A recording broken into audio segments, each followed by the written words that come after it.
Hello, sweethearts, my little sweethearts. My name is Stormie Calder. Welcome to the video. I am going to take you guys through the Gemini Full Moon energy themes. Now, if you missed the December energy themes, go ahead and check on my channel. That one I just posted as well. So let's jump into Gemini. And before I do, I want to let you guys know that I have a 12/12 portal workshop on soul remembering and the halls of Amenti.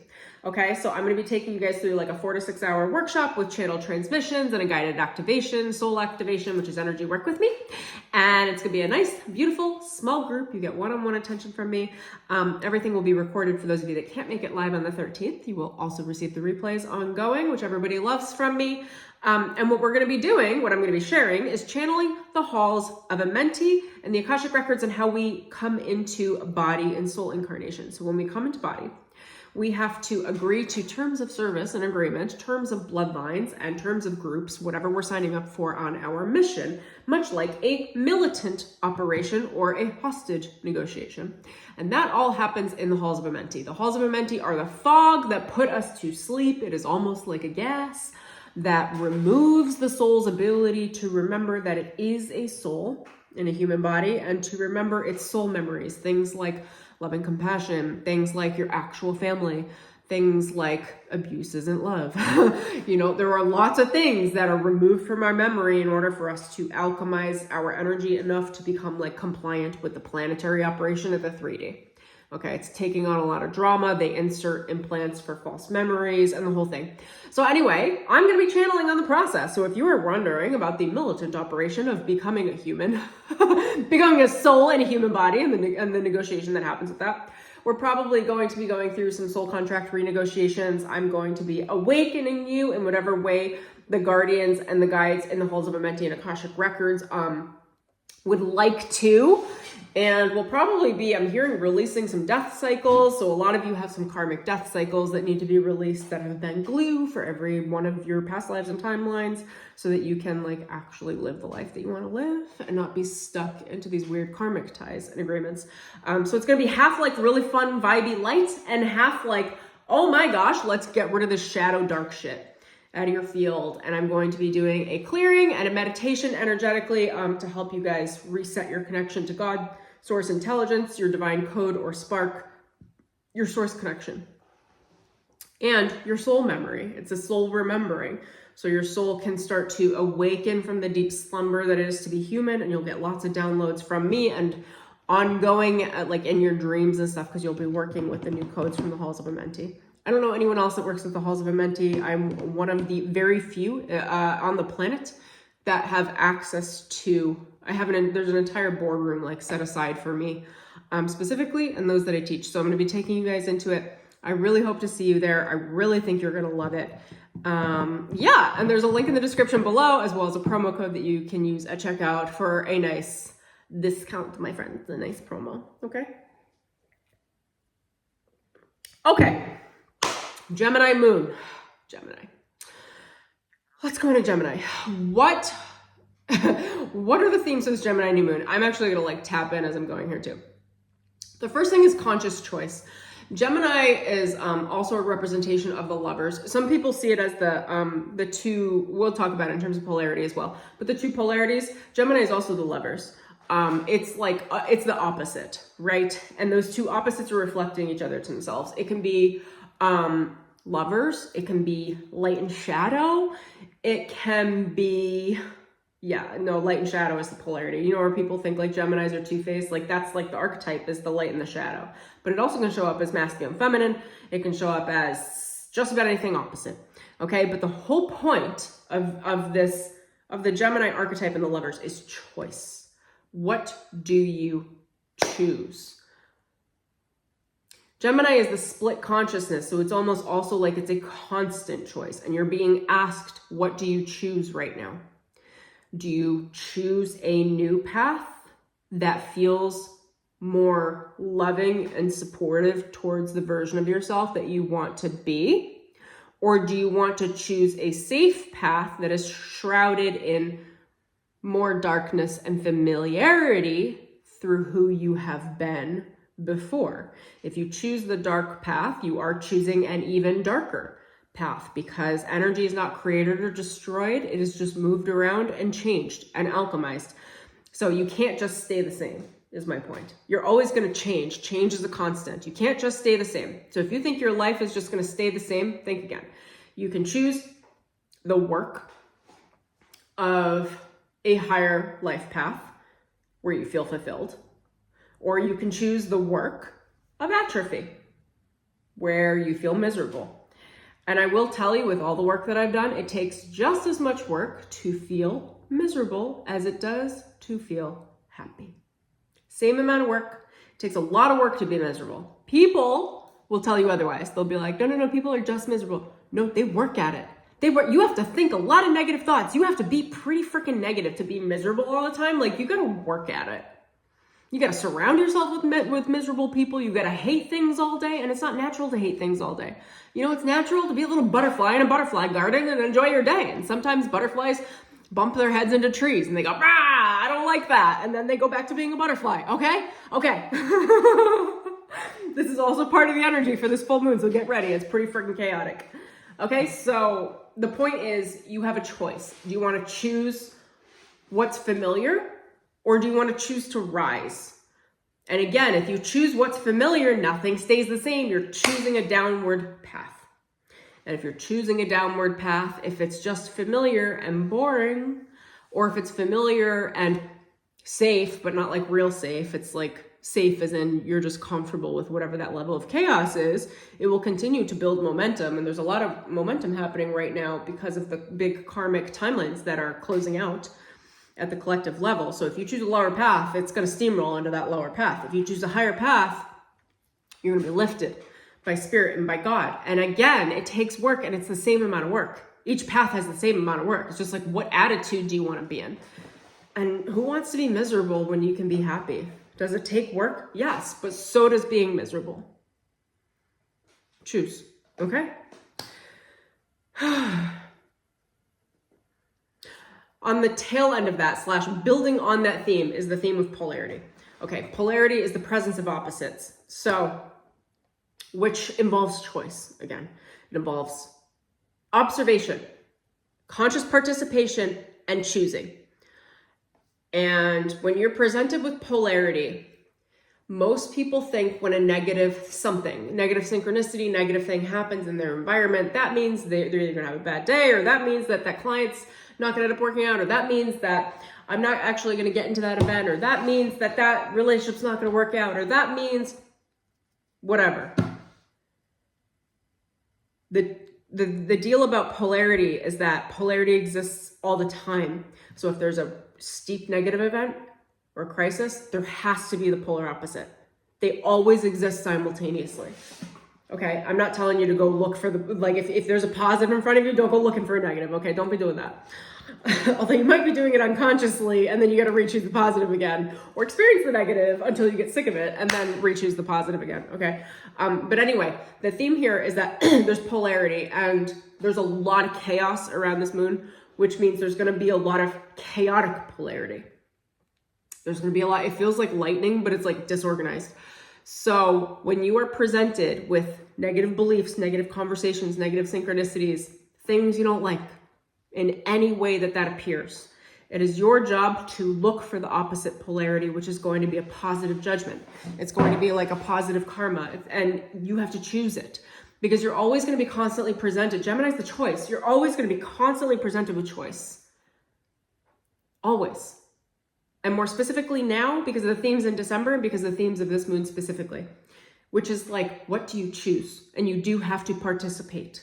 There's no if you think that you can just sit on a fence and be like, I don't choose, I'll let God choose for me, but you never activate, you never participate, you never engage, then I don't know if God's choosing for you as much as your shadow's going to be choosing for you. There's a participation with choice. People think that they can just passively choose. That is not a thing. Choice is active. It requires active engagement and active participation. You can't just choose and sit on a fence, because everything is karmic. Everything is the law of cause and effect. Everything is action in motion. If you refuse to take action, that is an action It's a prayer for inaction, which is a backwards movement instead of a forwards movement. And without going into depth, because I really think that this is something you guys really need to embody, and I don't know that I could describe it all, you really just need to understand that inaction, passivity, is a choice to die. Not to be dramatic, but it's a choice for a low timeline. Why be passive about a choice when you could actively make a choice and invest in a choice? And by investing in that choice, then spirit backs your choice because you gave it momentum, you gave it karma, you gave it a cause because you did the choice and then the action. That's a cause, and a cause demands an effect. Okay? When you sit back and you don't choose, which the far majority of the population does, you're choosing inactivity, which is to choose a demobilization. It is to choose being held back by the gravity of your previous choices of not actually pursuing momentum. Okay, so when you don't choose, you're being, they're showing me like a, what are those called?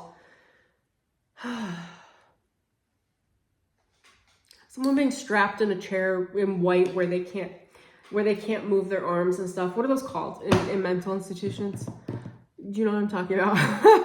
It's like that. Like you restrain your own power by not making a choice and investing in that choice with action, because everything requires cause and effect.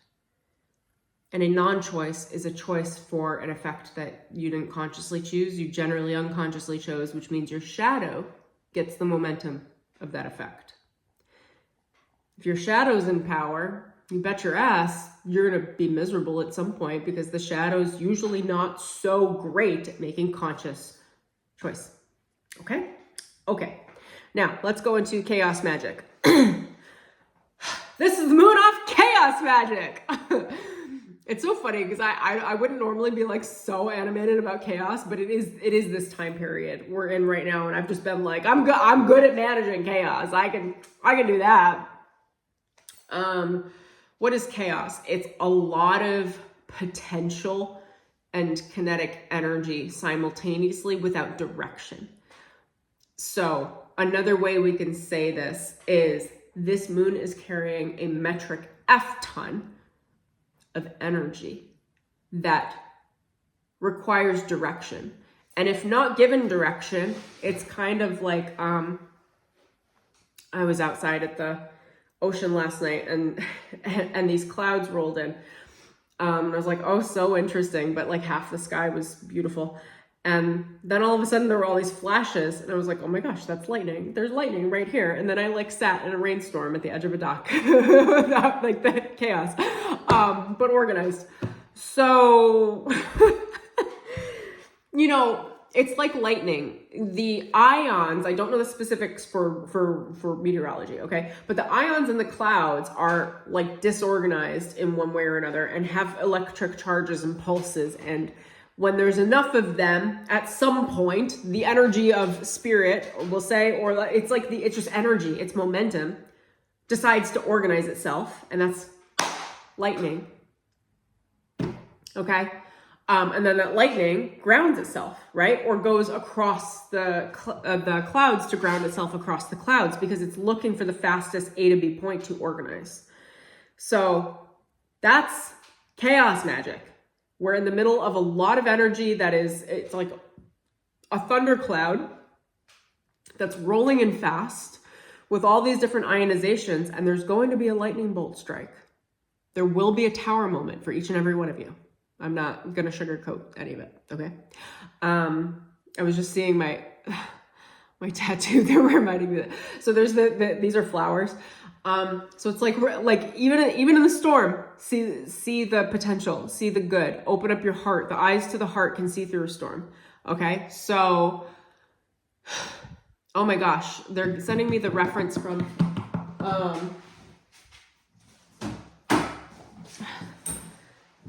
Il Piccolo Principe. Okay.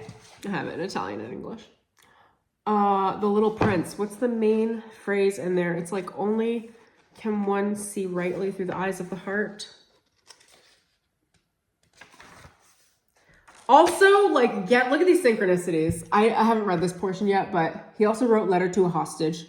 That's the halls of Amenti, you guys. Letters to a hostage. So that's what we'll be going through in our halls of Amenti program next week. Oh my gosh, what's the phrase in The Little Prince? It's like, only through the eyes of the heart can one see rightly, I think.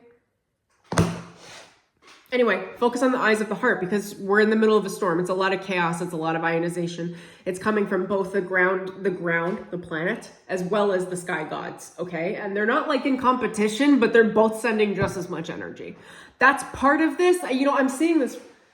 Oh, this is so funny. I've never really seen this before. So it's like there's a huge cosmic charge and there's a huge ground charge.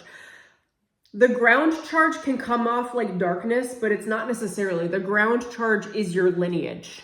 It's your karma. It's your human physicality. And we're all being intertwined at the bloodline level, at the ground level with ground karma, because many of us come from huge bloodlines. Like, I'm half Italian. It goes all the way through the Roman lineages and Greek lineages. My bloodline would be archaic. There are those of you with archaic bloodlines. Most of us have archaic bloodlines. That is what's commanding the ground energy right now and the karma. And there's a certain ionization coming up from the ground. The sky gods are real active, really active. Okay, the elements of storm, the planetary elements at the most high, also the star seed councils that are all coming in. Like, there's a lot of sky god activity, okay? There's a lot of eyes on us. And that's creating a lot of momentum and ionization from the sky. And then when the two meet, there's lightning, there's a tower. Another way of perceiving that is, you could say one is your soul, okay? One is your higher self. That's the sky god, if you will. Bear with me. And then there's the human on the ground. And the human on the ground has habits, patterns, a lineage, a way of doing things, a way of thinking, dreams, goals, desires, whatever. And the soul has all of those things too. And they don't always match, but like, you better figure it out, because we're in the midst of chaos magic. And if you don't find that match internally, it's gonna like lightning bolt your ass into alignment, causing chaos in one way or another, to make you decide who you are. And I would just say, as quickly as possible, get your ass into alignment with your soul. That is my recommendation. Because if you're not, then whatever that adjustment is between that lightning strike of the chaos, and by lightning strike, I mean it's almost a forced alignment. For those of you that are in spiritual work, this is like a chiropractic adjustment for the soul and the human bond together. And if you are not in alignment, you bet your butt, especially the more powerful of you out there, like, your soul is gonna like really make a very loud material adjustment. These are things that people hate. And I'm not calling any of this in for any of you. Just like, mind your P's and Q's with your spiritual connection, okay? As a human. But these are things like losing jobs. These are things like car accidents. These are things like having to move homes. These are things like random crises. These are things like, I don't know, health crises. And I will promise you that none of you are calling it in from me mentioning this. If it happens to you, it's because you were in that. It has nothing to do with me speaking about it. Just to call the energies out. So, okay, anyway, we've got this liquid fucking chaos magic that's like lightning at random. So, I mean, getting alignment. You know, I'm in alignment with my soul, and I got like struck by my lightning a couple of times already, actually. 3, maybe? 1 from the ground, 1 from the chaos and hell underground, and like a couple from the sky. And then I had to wield all that energy personally and go, which way do I want to direct this? Because at the end of the day, I'm the fucking chaos magician, not this other stuff going on around me. And I was like, it's going this way. I'm going to decide where it's going, and that's where it's going. So organize your life with spirit. You know what's so funny is this is like probably not the most popular message at all, but will like, those of you that get it, those of you that do alchemy will be like, oh, wow, good to know the conditions. I'd rather just tell you the stormy weather warning than be like, it's going to be sunny. And then y'all get struck by lightning outside. You're like, why is my life in shambles? Oh, sorry. It's chaos season. Welcome. Our last theme is learning and communication. Gemini is like one, if not the most communicative sign. Isn't it? Let me think through. Between the air signs? Yeah. Gemini is king, queen of communication. Okay, so be mindful of your communication. Communicate, over-communicate, speak, write, do anything creative, and or pair it with curiosity. Okay, so Gemini comes with learning. So how can you take on a beginner's mind for the year 2026 is starting right now, okay? And this will pop up in June in Gemini season for you as well, for a nice like a climax pivot point for you to see what you have learned. But open your mind up to curiosity, take on a beginner's mind, and what are you willing to learn in the season? What do you want to learn? You're not going to get out of the beginner's mind. I don't care how much you have that's going well, how intelligent you are. Like, a beginner's mind is an absolute blessing. Being curious is an absolute blessing. Opening your mind to learning new things, learning new approaches. When you hear people doing things in a weird way for you or totally different, you know, that's an opening or an opportunity for you to say, oh, that's interesting. Why is that? I wonder why they do that. Because they're probably doing it because it works for a reason. And I don't know what that is. I wonder what it is. And just by opening your mind that way, you learn so much. And through the learning, you can cherry pick things that you like and apply them to yourself and who you are, and you're made better for it. The beginner's mind is absolutely precious. And if you don't know where it is that you're curious, pick a new hobby and learn something, okay? Like, I mean, I don't know. It could be as literal as this. Have I gone through this yet? No, but I intend to. I got The Little Prince in France. It's one of my favorite children's books. And then I picked up the Italian version because God knows I'm not great at reading Italian. So I will read them side by side. This is my curious mind. I was like, I will be a total beginner and learn The Little Prince in Italian by reading them side by side. Whether or not I have the patience for it is another story. But, you know, we're working on it. We're working on it. One little thing at a time. So learn something new. Go take a ceramics class. Go take a painting class. Draw on the sidewalks with chalk with your kids, like, but try to actually make a drawing. I don't know why they're directing me in this way, but they are. So embracing something around the arts is going to be good. Oh, it's going to be good to organize the chaos. There's just so much chaos energy. Writing could also be great for that. Let me scan here with spirit around learning and communication. Is there anything else? Conversations with other people. Choose to speak over holding it in is something that's been coming through a lot with people I've been coaching, with people I know, and myself. Like, speak. Speak, speak, speak, speak, speak. What goes unspoken gets gifted over to the shadow frequency. Like, speak, make it conscious, get it out of the dark, because then it can release, ground, and organize itself so you don't get struck by lightning with a crisis moment. And when I say speak, not necessarily everything, but like the things that you're scared to speak, speak. Otherwise, you're giving the energy to fear.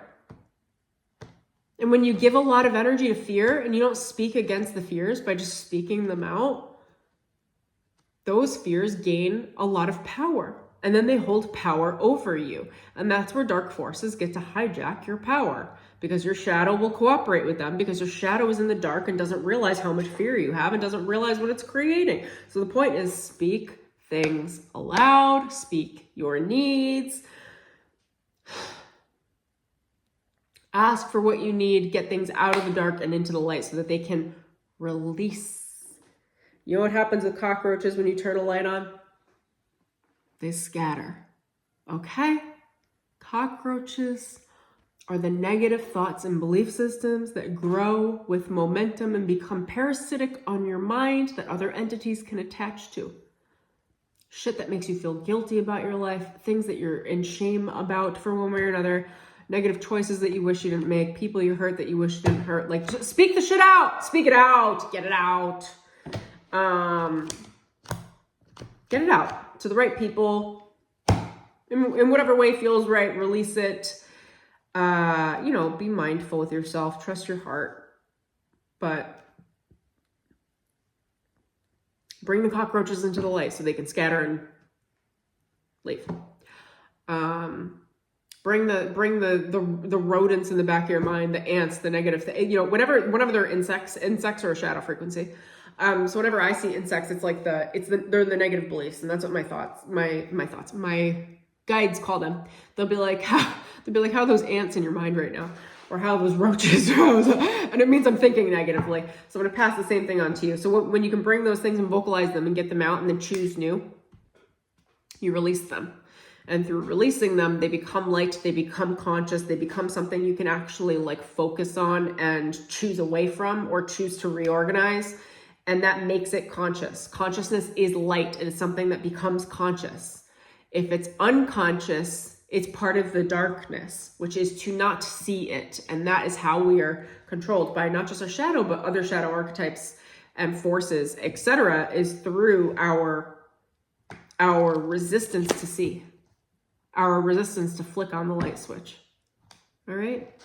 Okay, that's what I got for you guys. Thank you for joining me in this video. Catch the December video update if you haven't seen that.